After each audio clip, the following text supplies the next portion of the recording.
Jair Messias Bolsonaro está preso nas 4 linhas da Constituição. O homem que ousou ser presidente da República e invocar o império da lei bateu de frente com o império dos homens. E essa briga vem se estendendo há mais de 6 anos. E é sobre isso que nós vamos falar no vídeo 568 da CCI, Comissão Cidadã de Inquérito. Seja membro, eu sou João Paulo Guimarães, falando direto de São João del Rei, a capital brasileira da liberdade. Aqui é Minas, e Minas é um estado de espírito.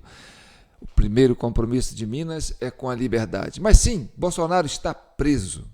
Preso porque ousou julgar nas 4 linhas da Constituição.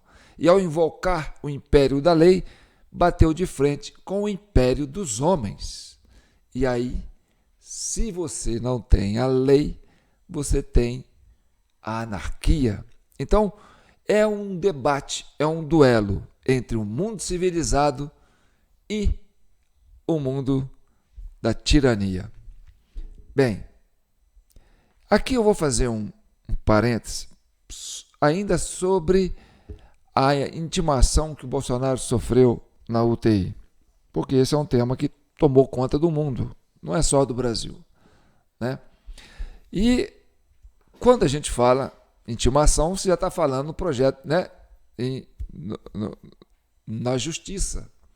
Então é isso, Bolsonaro, um homem que resolveu andar nas 4 linhas da Constituição do seu país, bate de frente com a justiça, né? Com o império dos homens, que no uso da autoridade talvez não estejam agindo dentro das 4 linhas. Então é um duelo difícil. Bem, e aí eu quero chamar a atenção para o detalhe daquela servidora pública federal, que é a oficial de justiça, que foi lá fazer essa intimação do Bolsonaro numa UTI. E aí, a maioria dos juristas, a maioria dos entendidos, as pessoas mais célebres do mundo jurídico, entendem que isso foi algo ilegal, algo que fere a lei, fora das 4 linhas da nossa Constituição. E aí, essa senhora que fez esse papel, né, de oficial de justiça, que ficou conhecida, né, porque isso rodou o mundo, né? A figura dela rodou o mundo. E é sobre isso que nós vamos falar. Sobre usar, né, o profissional que trabalha, o servidor público que trabalha, né, na justiça, né, o servidor, para fazer coisas consideradas absurdas, coisas consideradas ilegais por muitos juristas. E aí, em defesa da categoria dos oficiais de justiça de todo o país, esse vídeo é para debater sobre isso, tá certo? Vamos entender então como é que aconteceu, né, o que é considerado por muitos juristas o absurdo de uma oficial de justiça entrar dentro de numa UTI para intimar um paciente em estado grave vindo de uma cirurgia complicada. Vamos começar, já que muitos não conhecem, vamos começar com esse trecho, né, da intimação. Boa tarde. É uma citação e uma intimação. A citação é que o senhor toma ciência dos termos da acusação e a intimação é que o senhor apresentar a defesa prévia no prazo de 5 dias. Tá? Eu tenho 5 dias para apresentar. Eu sei que é sobre a justiça, por favor. Tá? Eu tenho 5 dias para apresentar minha defesa prévia. 5 dias. É isso mesmo? O senhor é advogado, né? Não, não sou advogado, não. Não, digo assim, o senhor é advogado tem esse prazo, né? Em nome do senhor, claro. Ele faz a defesa comigo. Sim. Ele vai perguntar para quem sobre a defesa dele comigo. Sim. A senhora tem ciência que a senhora está dentro de uma sala UTI do hospital? Eu conversei com os seus advogados, os diretores do hospital, que eu estou aqui mandada, né? Mandada por quem? Por isso que eu chamo mandado. Não, você está mandada por quem aqui? Mandado pelo Supremo Tribunal Federal. Não sou o Supremo Federal. Quem é a pessoa do Supremo que mandou essa carta? O senhor sabe quem é? Não, se eu sei, não, eu quero ter certeza. O relator Por favor, qual é o nome dele? Você sabe, está anotado aqui no... Não, por favor, leia o nome dele também. Ministro Alexandre de Moraes. Então, o ministro Alexandre de Moraes deu uma missão para a senhora vir ao hospital e tomar minha assinatura, está vendo?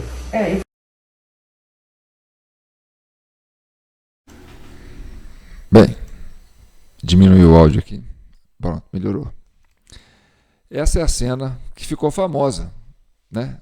Dessa servidora pública, da qual eu não sei o nome, não sei se falou ali, parece que é Cristina, né, que esteve nessa UTI.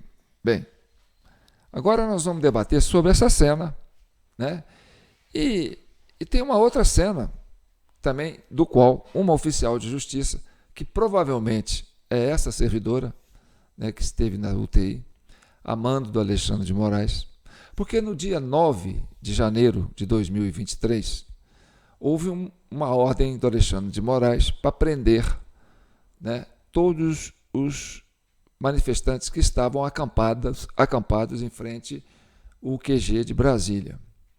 Então, sim, tinha uma oficial de justiça lá para fazer essa intimação, de uma forma não muito honesta e também não muito legal, porque muitos juristas entendem que ali foi um erro jurídico.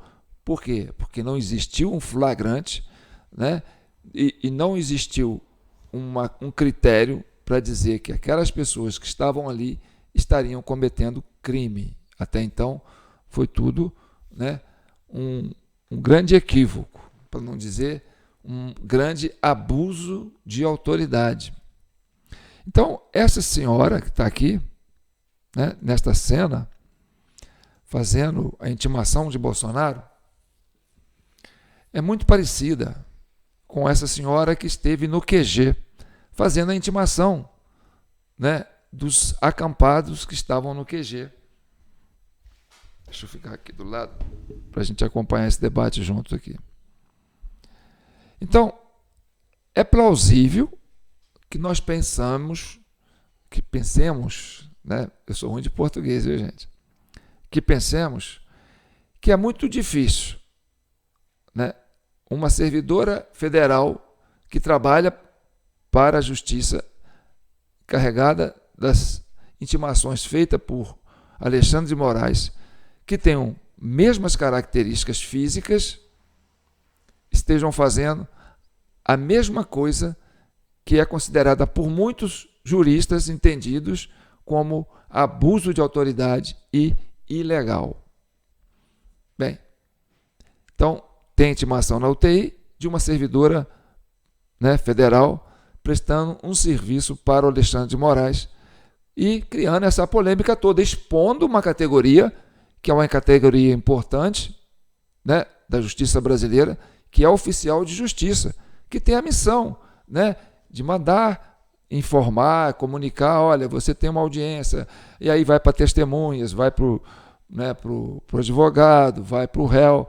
Então, essa missão do oficial de justiça, que é uma missão até de certo ponto espinhosa, né, porque ninguém gosta de receber um oficial de justiça, é em defesa dessa categoria que nós aqui da Comissão Cidadã de Inquérito, uma comissão criada para proteger a sociedade contra os abusos né, de agentes do Estado, e aí em defesa dessa categoria que eu estou colocando esse vídeo, porque Alexandre de Moraes está expondo essa senhora e essa senhora se submete a essas leis consideradas absurdas, né, por muitos juristas, e aí é a categoria que tem que se manifestar, né, não em defesa dessa senhora que está sendo exposta, mas em desconformidade com as ordens abusivas impostas a essa categoria de servidores públicos. Então, os servidores são subalternos, estão ali para obedecer ordens, mas ordens que não sejam absurdas. Então, é importante que todos os agentes que trabalham, né, na categoria de oficial de justiça, né, se atentam para isso. Vamos defender a servidora? Vamos, mas defendê-la de se se colocar numa situação de desagrado com a opinião pública e com a maioria dos magistrados, dos juízes, dos juristas que entendem do devido processo legal.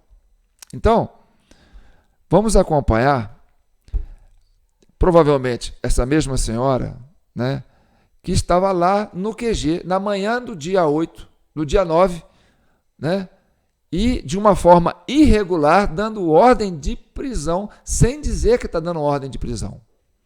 Quer dizer, mais de 1.000 pessoas estavam sendo presas, enganadas, sem advogado, sem a presença de um advogado, sem uma intimação, entendeu? E enganadas. Elas foram como que sequestradas. Vamos acompanhar esse momento? A orientação é o seguinte: as pessoas que estão, os grupos, vocês vão se reunir e vão entrar nos ônibus, cada grupo, dando prioridade para as crianças e os idosos, tá bem? Coordenem isso. Coordenem isso. Não há outra condição, outra alternativa, ok? Juntem suas coisas, todas de vocês, reúnam tudo, vai ser levado tudo. E aí, o que acontece? Presta atenção. Aí, o que acontece?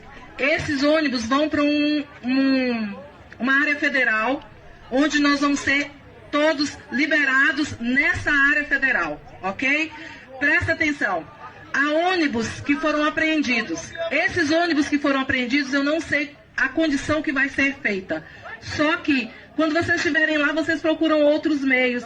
O importante é que nós todos possamos sair daqui ordeiramente, tá? E agora, um detalhe: aqueles que querem confronto, não misture com quem quer estar em paz. Querem confronto, já fiquem ali à frente para confrontar com eles, tá bom?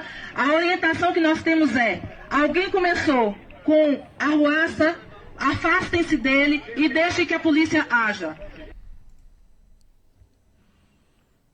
Bem, então, eu não vou ser leviano de afirmar que é a mesma pessoa, mas é quase impossível não considerar o aspecto físico, né, e a ligação direta com o gabinete de Alexandre de Moraes e duas ordens, né, dois mandados tidos como absurdos vindo do gabinete de Alexandre de Moraes. Porque pela fala dessa senhora ali no QG, ela enganou as pessoas. Ela enganou. Ela disse que as pessoas iam para um lugar e dali elas iam poder ir para casa, né? Procurar outros meios para poder ir para casa, quando na verdade ela sabia que ela estava ali mandando essas pessoas para o calabouço, sem advogado, sem ordem de prisão, sem intimação apresentada diretamente para cada uma das pessoas. Foram todas colocadas no ônibus. E essa cena chocou o Brasil e boa parte do mundo civilizado, porque deu uma ideia, né, de misturaram essas imagens com as imagens dos judeus sendo carregados, né, em trens para o Holocausto, né, onde eles iam ser queimados em fogueiras, né, em fornos. Então, isso foi muito ruim para o judiciário brasileiro, porque levou uma imagem de que nós estamos vivendo, né, um período equivalente ao Holocausto dos nazistas na Alemanha. Então é importante que nós aqui da Comissão Cidadã de Inquérito temos a obrigação de defender, né, o servidor público que trabalha nessas missões importantes, que é servir a justiça, mas que não podem ser usados e expostos a uma situação dessa. E aí é o que eu falo. Você tem de um lado um homem como o Jair Messias Bolsonaro, tidos por muitos, por um grupo de pessoas, de brasileiros, que o consideram um cara, vamos supor, escroto, um cara politicamente incorreto, um cara que merece desprezo. E do outro lado você tem uma outra parte da população brasileira que vê em Bolsonaro, né, um cavaleiro alado, né, impondo a Constituição brasileira, defendendo o devido processo legal, julgando nas 4 linhas, brigando pelo império da lei para enfrentar o império dos homens. Esse é o debate que está sendo colocado. Então, antes que a gente jogue o Brasil na anarquia, na insanidade, né, que a sociedade possa recuperar o seu bom senso, vou trazer aqui depoimento de uma médica, de um vídeo que está circulando, que eu recebi pelo WhatsApp, que é importante, uma colocação serena, longe do debate, né, desse debate polêmico de direita e esquerda, mas de humanidade. Né, que nós não podemos perder a sensibilidade. E quem é de esquerda, que acompanhou, né, estudou o processo revolucionário da América Latina, que defende, nós temos até um campeonato de futebol nas Américas que chama Libertadores das Américas, e nós, que somos da Comissão Cidadã de Inquérito, defendemos o maior princípio, que é a liberdade de todos os brasileiros da América. E para defender a liberdade, você pode ser duro, mas não pode perder a ternura. Então é importante que tenha dentro de você um espírito de ternura para entender o discurso que nós vamos apresentar a partir do comentário dessa senhora. Vamos lá? Muita gente me ligou e mandou mensagem pedindo para eu comentar o fato de um oficial de justiça abordar um paciente em um leito de UTI. No caso, o paciente em questão é o ex-presidente Jair Messias Bolsonaro. Esse fato pode ser comentado sob vários aspectos: jurídico, político, médico e biomédico. Do ponto de vista político, para mim, o que nós estamos vivendo é o uso do Estado como instrumento de coerção. Do ponto de vista jurídico, eu julgo que há, no mínimo, assédio judicial e desrespeito escancarado do artigo 244 do Código de Processo Civil, que proíbe a citação de doentes enquanto graves o seu estado. E como perita médica da Justiça por mais de 15 anos, eu nunca realizei perícia de acusados por crimes enquanto eles estavam em ambiente de UTI. O que nós estamos assistindo é o atropelo de garantias, é o desprezo pela legalidade e a perseguição política disfarçada de justiça. Citar um cidadão internado em estado grave, não é justiça. É abuso de autoridade, é autoritarismo. Do ponto de vista médico e bioético, e aí eu posso falar com propriedade, porque eu estudei e trabalho nessa área há mais de 30 anos, na área de terapia intensiva por 34 anos. UTI é um ambiente restrito. Nós chamamos de área fechada, onde são restritas as visitas e os cuidados com infecção hospitalar redobrados, porque os doentes que lá estão são graves ou são instáveis. Eu nunca vi, em 34 anos de UTI, ou em 20 anos de médica perita, um oficial de justiça intimando um paciente em um leito hospitalar. Eu fiz por diversas vezes perícias de pessoas acusadas de crimes graves como assassinato, mas nunca no período em que eles estavam em ambiente de UTI. É algo inédito na minha carreira.